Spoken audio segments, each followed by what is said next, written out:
The truth is, we should never be doing that. Not only is it bad business sense, it's also unsafe. No, we want to work with people who have to move in 30 to 60 days, or they're very afraid they might end up homeless, or they want to rent, which they don't want to do. Let's talk about sources. Where do these buyers come from? The other coaching clients besides myself, they're all $1 million producers. So this system definitely works. I always remind everyone about, and we talked about this yesterday, and we talked about it in our last workshop, what's your why?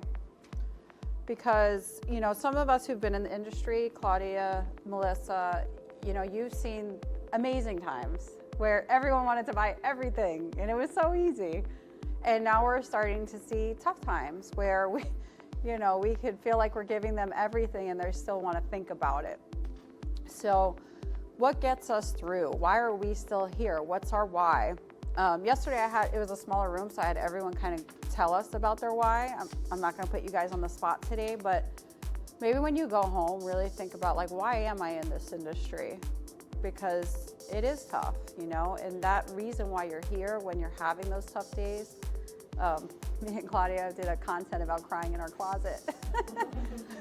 Like, why do you get up? Why do you keep going? So always remember that in those days where you're kind of feeling like, hey, what am I doing here? Every single person that I've ever seen in this coaching system, it's not my program, it's Aaron Novello's, is $1 million producer or more who's been doing it for at least, 5 years. If some of you guys went on and followed Ben Esposito, Dan Mizrobian, these are some of the other coaching clients besides myself, they're all $1 million producers. So this system definitely works. All right, so the 5-step buyer process. These are the 5 steps. The first is the consultation. The second is the lender meeting. The third is you're getting your buyer's rep signed. The fourth is going out on showings or sending them on showings. And then the fifth is making an offer and closing. So how many people in this room someone calls you from a lawn sign and you just go out there? Be honest. Someone calls you like from a lawn sign and says, I want to see your house that you have listed, and you just run out there. Or they call you from Zillow and you just run out there. Yeah, I did too. When I first started, I did that, and there was an agent named Beverly Carter, if any of you know her story, in 2013, when I first started, I'm old, that she went out and met a client, and she ended up dead in a gutter. The truth is, we should never be doing that. Not only is it bad business sense, it's also unsafe. If someone cannot take the time to go through these steps with you, that means they're not qualified to work with you. They're not good enough for you. So the first thing in your consultation, number one, I'm going to ask you guys, who are the only buyers that you should be working with? Yes, qualified. Let's talk about sources. Where do these buyers come from? So the only buyers that you should ever work with, because I'm talking to you guys because you're producers, not because you just started, not because you're willing to work with anyone, but because you guys are top producers.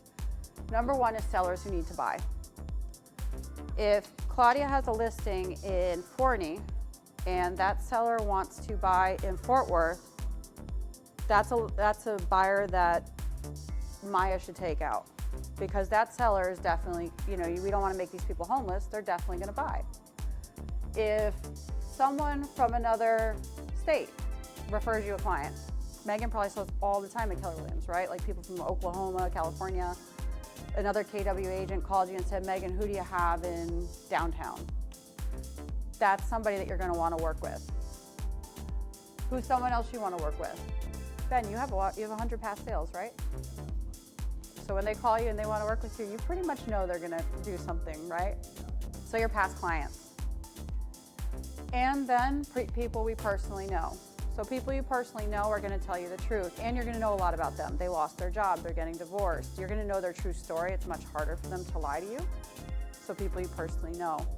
Who isn't on this list? So I'm not saying that those people are never people you should work with, but in general, since you guys are top producers and that is a very low conversion rate. What's the conversion rate? You have the actual numbers. 7%. So that means you're 93% unlikely to close them. And that's if you're good. So. Right. Yeah. So those leads you should be giving to somebody either on your team, someone who's part-time, but not you. You guys are serious business people. So first, only people that you're working with are sellers, referrals from other agents, past clients, people you personally know. I bet that probably makes some people in this room a little uncomfortable. Maybe a little. Would you dump half, does that mean you're going to dump half your clients that you're currently working with? Did I just free up your schedule for serious people? Okay, so what makes a serious person? High motivation. Anyone ever work with a 1031 exchange buyer? So 1031 exchange buyers are high motivation. Those are people you want to work with. That's something you should be listening for during your qualification. Another thing you should be listening for is life changes. Someone tells you, hey, I'm getting divorced. Somebody's moving out of that house, or both people are moving out of that house. Having a baby, downsizing, basic any life changes, just like sellers. Whenever someone's having a life change, that typically means higher motivation. Timeline.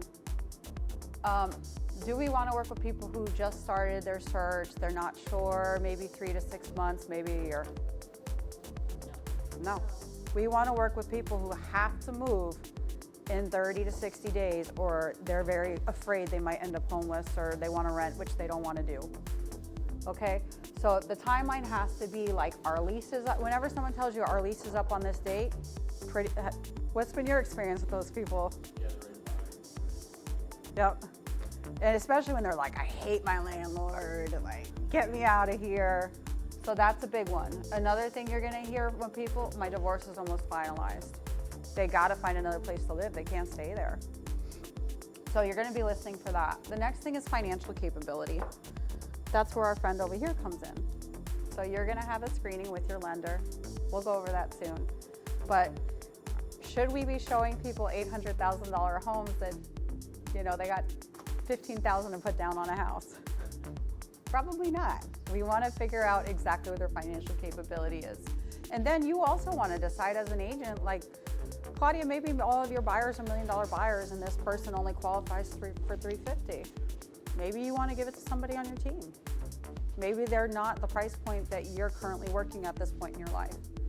So you guys have the right to pick and choose, especially if you're a team leader. Team leaders are going to cherry pick and give everything else to someone else.